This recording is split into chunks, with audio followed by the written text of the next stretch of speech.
Assalamualaikum warahmatullahi wabarakatuh. Perkenalkan, nama saya Winda Kristiawati, NIM 05 dari Prodi Kebidanan S1 Universitas Muhammadiyah Purwokerto atau UMP.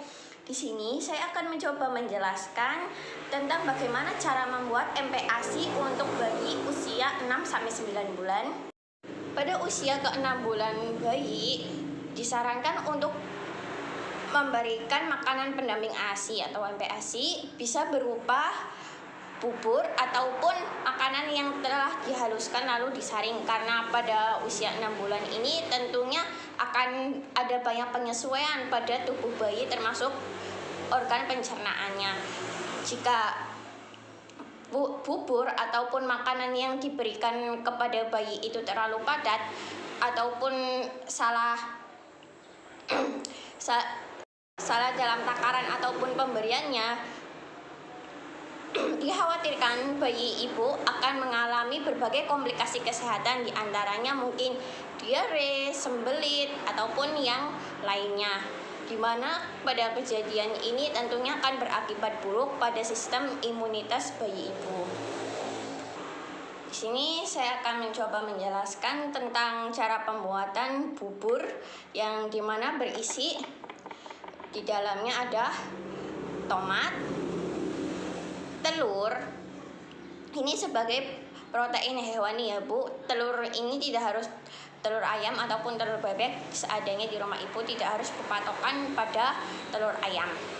Lalu ada sayuran hijaunya, bisa menggunakan bayam ataupun kangkung atau yang lain.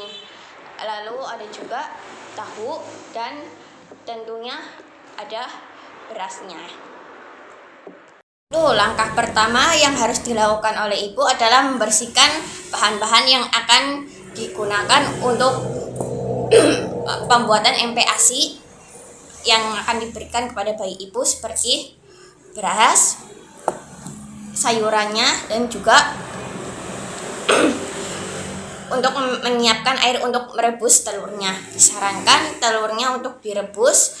Lalu untuk tempe ataupun tahu bisa digoreng, tidak masalah, karena itu untuk memenuhi kebutuhan minyak bagi bayi ibu. Kandungan lemak pada tubuh bayi. Baik, pertama-tama tentu didihkan air terlebih dahulu ya Bu sampai mendidih, lalu kukus telur ayam atau telur bebeknya sampai matang, lalu ditiriskan. Setelah itu tentunya untuk memasak bahan-bahan yang lain seperti sayurannya, tomat, dan juga tempe atau tahu. Lalu jangan lupa membersihkan berasnya terlebih dahulu ya Bu. Jangan terlalu lama atau terlalu banyak air untuk membersihkan berasnya, karena jika terlalu lama ataupun terlalu banyak air, maka kandungan zat gizi yang ada di dalam beras itu akan ikut terlarut atau terbuang pada saat air yang untuk membersihkan berasnya. Lalu jika semua bahan sudah siap atau sudah matang, maka bisa di blender atau ditumbuk secara halus untuk bisa diberikan kepada bayi ibu secara perlahan ya Bu. Jangan berlebihan, karena kebutuhan kalori pada usia bayi 6-9 bulan itu adalah 220 kalori. Jika melebihi, takutnya akan terjadi komplikasi ataupun obesitas pada bayi ibu, di mana kondisi itu sangat berpengaruh dan berbahaya bagi pertumbuhan dan kesehatan bayi ibu.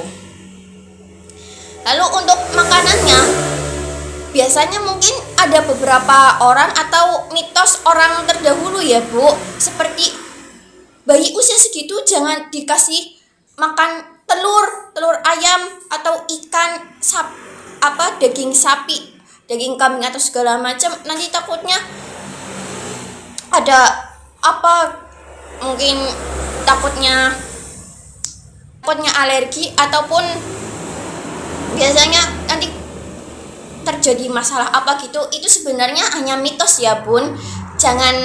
Jangan terlalu dipercaya, karena pada usia segitu bayi itu sangat membutuhkan asupan selain ASI, karena jika terus-menerus diberikan ASI tanpa makanan pendamping itu akan memperlambat pertumbuhan bayi ibu secara bertahap dan kedepannya. Tentunya bunda tidak mau kan kesehatan bayi bunda itu terhambat, apalagi sampai mengalami mungkin stunting atau kerdil ataupun pertumbuhan motorik otaknya mungkin terlambat ataupun yang lainnya. Tentunya bunda tidak mau kejadian seperti itu terjadi pada bayi ibu. Maka disarankan untuk segera mungkin pada usia 6 bulan memberikan makanan pendamping ASI secara bertahap, di mana porsinya adalah 2 sampai 3 sendok makan.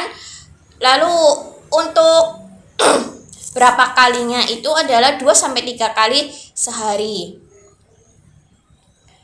Dan 2 sampai 3 kali makan selingan diantaranya. Makanan selingan diantaranya bisa berupa buah, biskuit ataupun yang lain, asalkan itu sudah dihaluskan atau dilumatkan terlebih dahulu untuk melancarkan sistem pencernaannya ya bun. Baik, mungkin penjelasan dari saya sekian, kurang lebihnya mohon maaf. Wassalamualaikum warahmatullahi wabarakatuh.